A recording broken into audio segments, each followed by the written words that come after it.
to be able to have the conversation and not to, like, a few people from my first event told me, don't offer too much program because the people need room to have the conversation.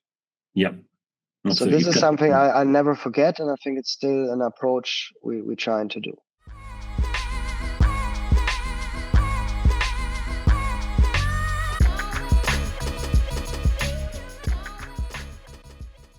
Yes, You HamCan. Lennart Tacke, aka Lenny Roots, is the founder of HamCan, Hamburg's premier cannabis conference.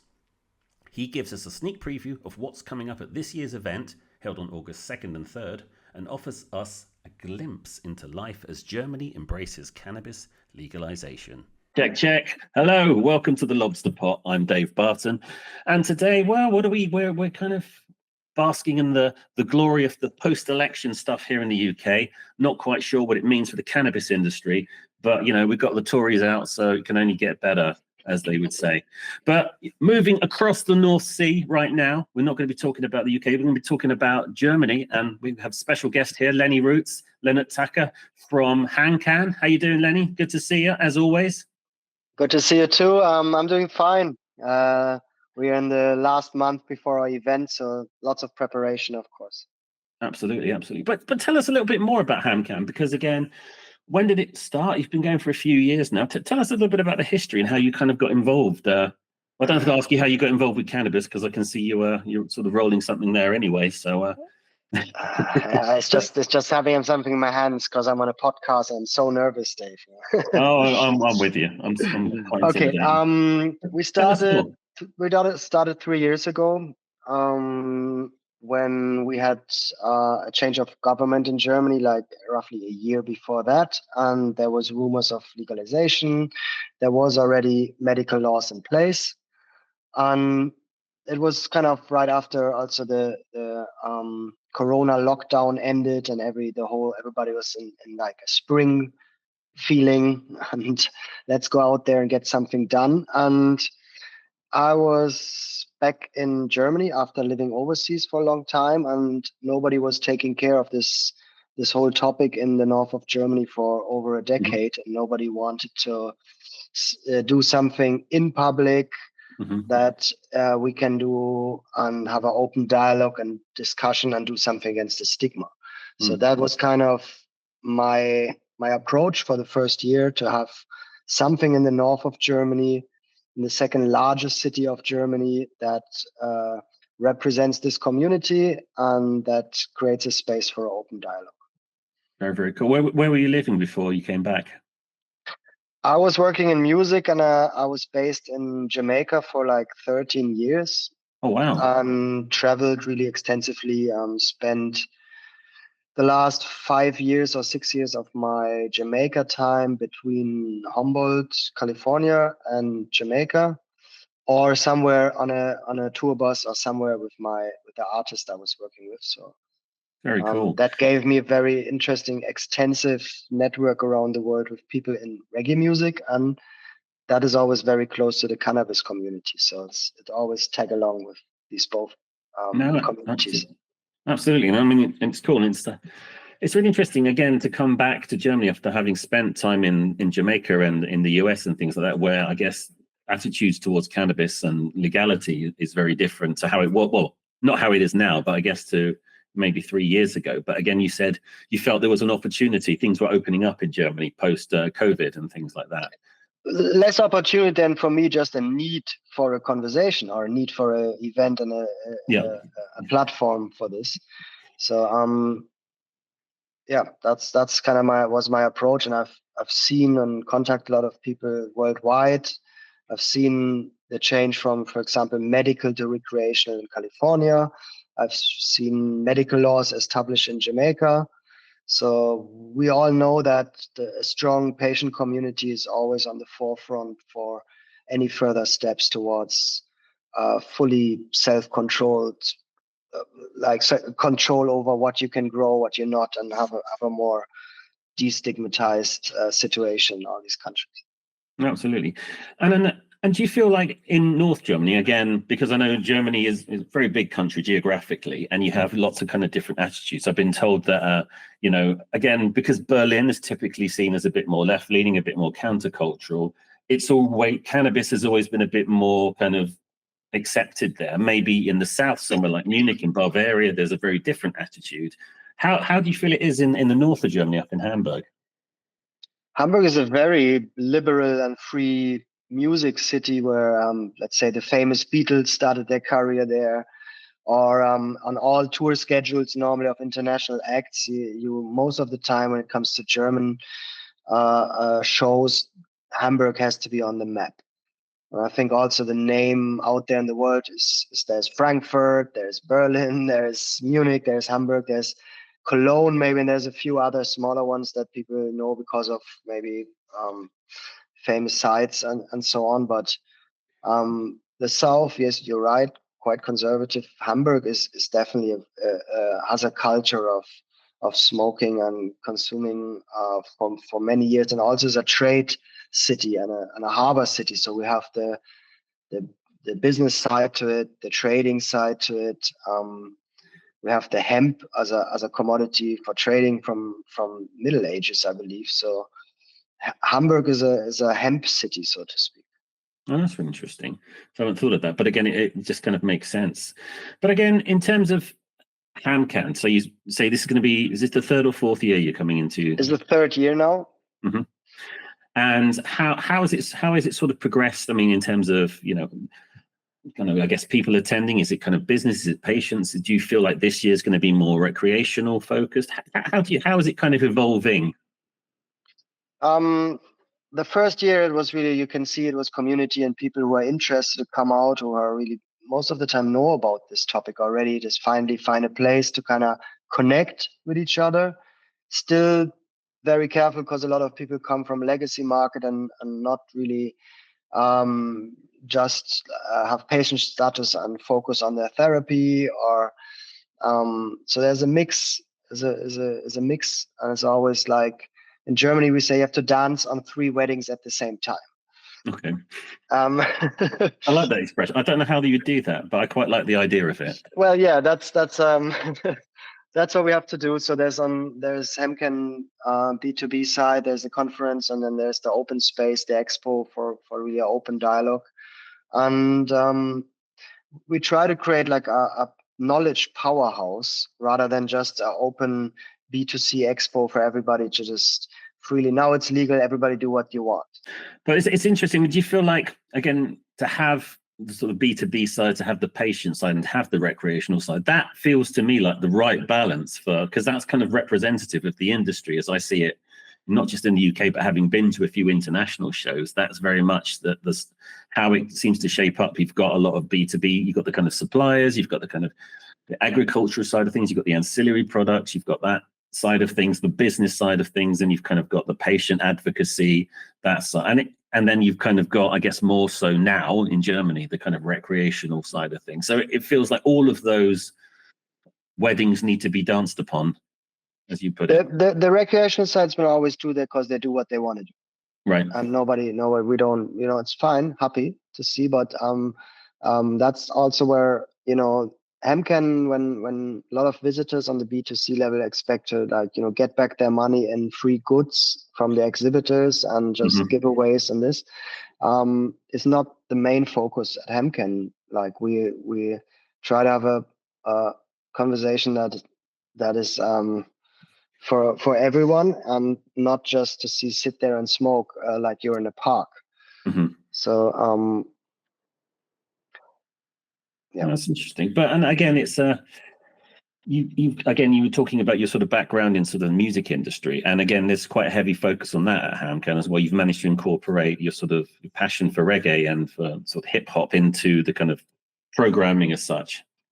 Yeah, we have a large DJ lineup of many good and old friends that are coming and supporting us from day one. We have live performers. We have a large graffiti area with over 12 graffiti artists. Oh, awesome. Who normally keep their own graffiti jam in Hamburg, but this year we do these 2 events together.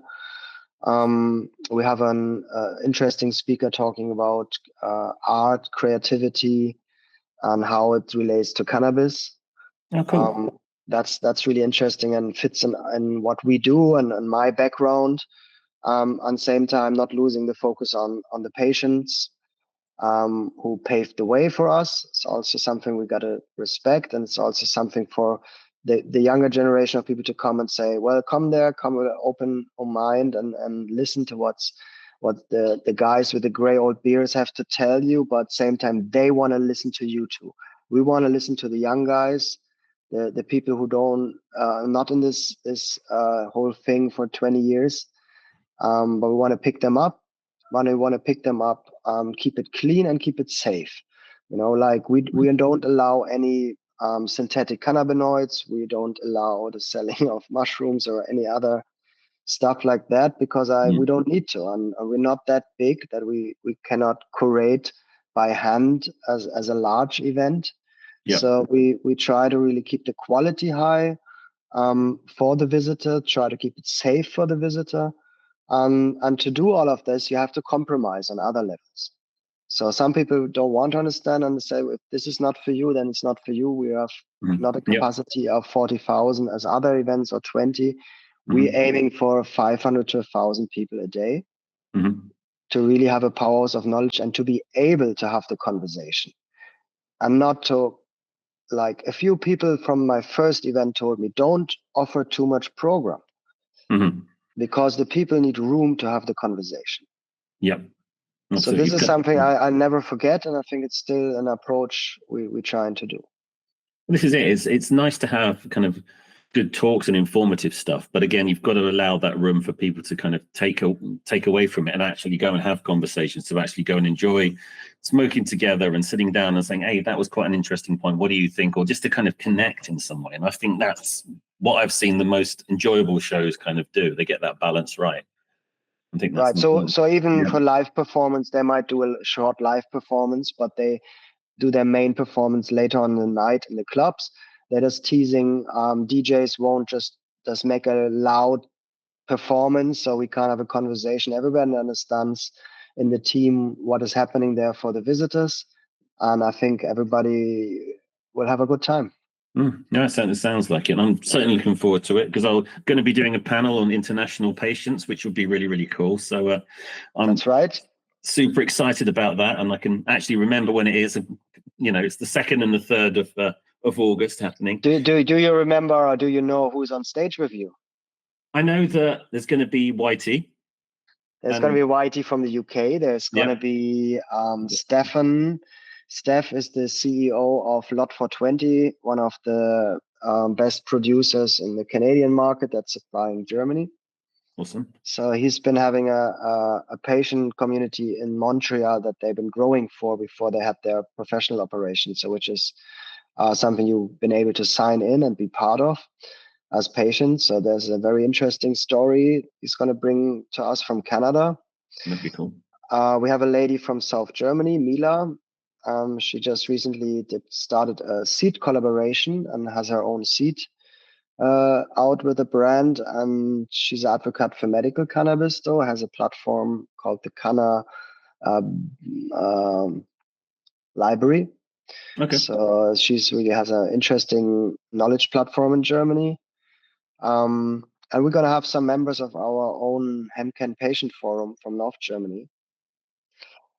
We have a few other international guests. So, but for the moment, I think this is filling up with some really exciting people from different sides of the world, which is part of my event this year, to have our international patient summit and to mix patients from different nations with each other, to learn from each other, and also meet with these international producers who have products with you, Dave, in the UK, but also have products with Lenny in Germany. So this is a great time for everybody to meet and learn from each other. 100%. And I think, again, you start to hear those sort of commonalities. Why did you, what is, how are you using it? What is it, how does it make you feel? How does it do this? How does it operate where you are? What's the criteria for it? And again, those sort of conversations, again, I think we can all learn so much from each other from sort of having the opportunity to kind of sit down and talk about it and have those discussions about, well, what do you mean you have to pay for it in the UK when you have free healthcare? Those sort of conversations, Right. never dull. There's always a lot of critics in the market from patients, or in the community, not in the market. In the community, there's a lot of criticism on the medical flower. Why is it this? Why is it that? Oh, it's bad. It's terrible. And they're all pointing fingers like 100% to the import companies, while they would take that finger and push it on to the producers overseas who bring the stuff in, who have to go through GMP facilities, who have to keep up with the processes that change, that are very technical and very difficult, which is, in my opinion, some other people might say it's simple. And in the end of the day, nobody's really trying to get informed about all these problems. It's rather just pointing fingers or saying it's all bad. I mean, I agree. Once a flower is dead, it's dead. You can't bring it back to life. And it is what it is. But let's talk a little bit more about why it happens. What can we do to get this better? Moisture content, and all the logistics behind it. If we know more, we can make a more informed decision. No, 100%. And it's really interesting to think, I mean, the way in which the kind of global cannabis business is working at the moment as well. Again, here in the UK, I think there's only one company that can do it with. You have to import everything, even though we export a whole ton of cannabis to the rest of the world from here in the UK. It's, but then talking about Germany, where you're having patients clubs and things like that, you have to be able to grow it on site and things like that. And again, it's just going to be really interesting to sort of, again, look at the different ways. This conversation with producers and import companies is the one side, but we shouldn't forget that we also have a focus on our own health. So if we bring all these patients together, I really want them to also talk with each other and not mainly to suppliers or import companies and all. They should talk mainly with each other, because I think that's where there was the largest benefits. The health providers, they can talk to them at home at all times. So it's more about seeing where's difference between different regulations, countries, products, and then that's going to be exciting. I'm excited to see that manifest. Absolutely. And just more generally in Germany, I mean, what is it, 3 months since it became legal, essentially? What do you think has been the biggest kind of actual change? I mean, it's always, a law comes into being and you go, okay, right. And then you don't start to see something for a while. But do you feel like there's been a kind of immediate impact in Germany that you can feel as someone who's very much involved in the cannabis industry? I'm sure it's a release for many people, like when it comes to having something on them and going around and doing a police check or this and that. But people from Hamburg and Berlin, for example, like if you tell us we can't smoke here, we smoke more. So it's kind of like that counter culture that you were mentioning in the beginning that exists in the north and in the more liberal big cities. That of course this helped a lot. So on that level, on the medical side, that it is not anymore in drug laws, and it made the German medical market explode. So it's good on that term. It's good for patients or people in need to say it's easier now. Way more doctors are willing to prescribe. Way more prescriptions are filled, and way more product is going out there, and that is positive.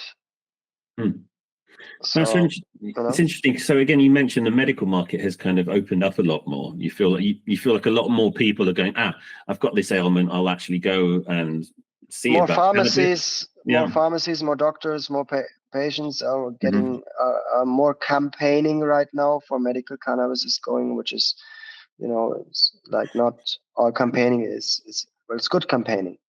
But it's free through insurance. Is that how it works if it's medical cannabis in Germany? Because before you had to kind of get it signed off. Well, you still have to.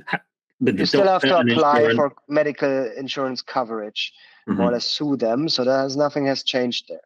to get application ready, get your doctor sign it, have it in order, which is not an easy application, and then apparently getting denied most of the time, and then you have to get to a lawyer to write them a nice friendly letter, and if you're lucky, you get. Okay. But it's somebody like der Micha, who's a very influential journalist and person in Germany, very knowledgeable. So he said it's all about the application. Once it's all in right order, it's all right, and then they can deny it one time, but not a second time, really.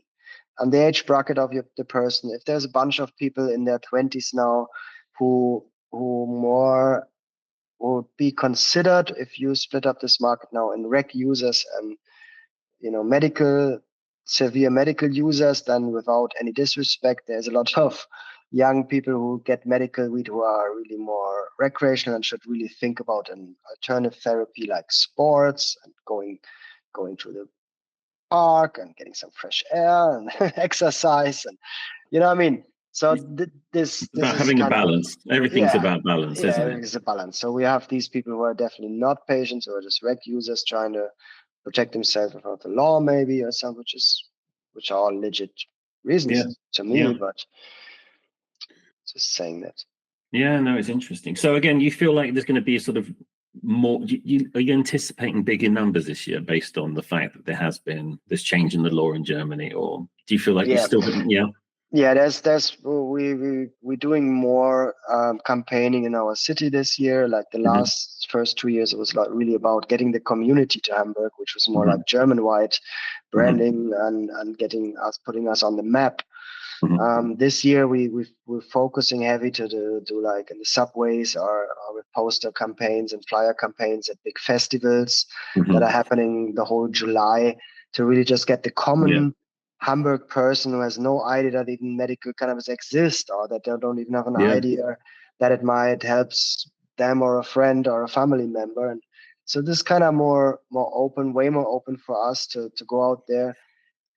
As you can imagine, starting this in a city while everything is still illegal, and starting a company and being the poster boy for everything in the city, you don't want to be too. I mean, I call it a cannabis conference from day one. I'm not saying, it's about hemp or it's about medicine. Like, let's tell the people what it is. Let's be honest with it. And if you have a problem, we have all the good arguments on our side. We're happy to talk with you. And take away your worries of moms and their teenage children and all of that. So it's more for the sort of the irregular person who's intrigued about cannabis. And everybody in the German community know us, and probably not everybody likes us because we're a bit conservative on that level, on a very knowledgeable, like a powerhouse of knowledge kind of. That headline is coming back to me also quite a lot, and not the big consumer event as Berlin or as Düsseldorf, who are aiming for, or even Düsseldorf is a 10,000 plus and it's a consumer event with a small conference. I'm mainly a conference with open dialogue, a patient and producer summit this year. These are the themes we are doing, and there are side events, and I'm happy that tons of side events develop in the city of people who just want to have an extract session or so. Then great. Exactly. So it's kind of gaining momentum. So this year will be a really interesting sort of, like, now it's all legal. How's that going to impact? And, what could we expect next year? Yeah. And, everybody asks how much people will come. We're a young event. So it's kind of like, how do I know? I can give you an update on my ticket sales. I can give you what the community, the vibe is. And then that's all I can do. But I'm pretty sure, and everybody's saying, like, with your capacity and what you do there, and it's you get the right crowd that will come to buy the ticket, and not everybody will come. So this is kind of the difference we're trying to make with our event in Hamburg. Very cool, very cool. But just to wrap things up, I mean, tell us a little. So when is it? Where and when is it going to be? And what? And who's going to be there? Give us the 5 second. Yeah, the promotional speech. All right, date, advertisement. Okay, it's the 2nd and 3rd of August. The great Dave is going to be there, so that alone makes it a reason for all of you guys listening to buy a ticket. Absolutely. You can get more information at www.hamcan.de. We still weekly adding or almost daily adding some more speakers, some more panels, some more informations to it. On the website, you find the link for the ticket, the location. We have a partner hotel you can find on LinkedIn or on Instagram. We have posted that. I'm not sure if it's on the website yet. We have 2 after parties. We like to be extra sure that we have enough party, which is Friday night and Saturday night. As a business barbecue on Friday night, which is invite only for exhibitor and speakers, but people come with all access business tickets, stay in the same hotel. We cannot tell them to not go on the veranda and have fun with us. And there you go. It's very close to Hamburg Central Station, about 30 minutes from the airport, right in the heart of the city. And it is a lovely city. I've been a couple of times. It's different from Berlin. It's got a different vibe, but it's a cool vibe. And it's I think if you haven't been to Hamburg, definitely check it out as well. I think it's a great city. We have over 1 million hotel bookings every month of the summer. So there's tons and tons of tourists coming in. The harbor is beautiful. We are right at the historic warehouse area, where this red brick old warehouse used to be for coffee. And the building we use is actually the former main customs office of the harbor. Cool. So now we got this and can put a cannabis event. I know. That's it. From international trade to So cannabis building. Yeah, absolutely, man. But no, it's cool. It's I'm looking forward to it, and I'll make sure we get the details on the description when we post this. So great, thank you. Great stuff. But no, looking forward to it, Lenny, and looking forward to seeing you again. And best of luck with it all. Hope the planning goes to exactly as it should. So thanks so much, Dave. See you soon. Thanks for the time and for the space to let me talk about the event. Absolutely, not a problem, sir. All right, we'll catch you soon. Cheers. Catch you soon. Thanks. Bye-bye. Bye.